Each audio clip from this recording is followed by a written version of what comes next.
Imagine you are sitting on an airplane.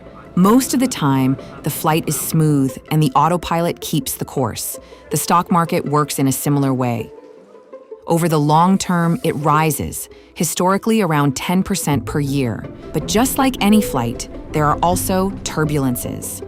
Since 1900, the Dow Jones has experienced a correction of more than 20% on average every 7 years. These extreme events are called tail events, and they are unavoidable. The problem is, no one knows when they will occur. In stressful phases, many assets often fall at the same time. Classic diversification suddenly stops working. Portfolios can lose significant value within a short period of time. And exactly in these moments, something happens that destroys long-term returns. Many investors sell out of fear, not because they want to, but because the pressure and losses become too great. But this creates a new risk. When do I re-enter the market? If you then miss just a few of the best months in the market, you lose a large part of your long-term return, as if you were missing the calmest parts of a flight.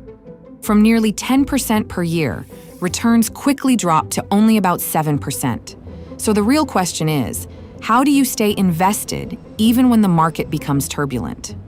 This is exactly where TailGuard comes in. The idea behind it is comparable to an autopilot in your portfolio.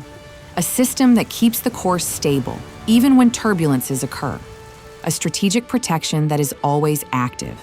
It is not designed for small fluctuations, but for extreme market phases. The system is rebalanced every day, fully systematic and without market timing.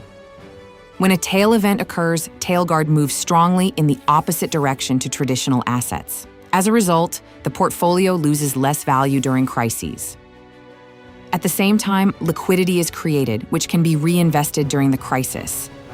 This allows for additional outperformance after the recovery. Tradable on a daily basis, or in other words, with an autopilot that is monitored by a pilot, you can navigate through all weather conditions, even when financial markets become turbulent.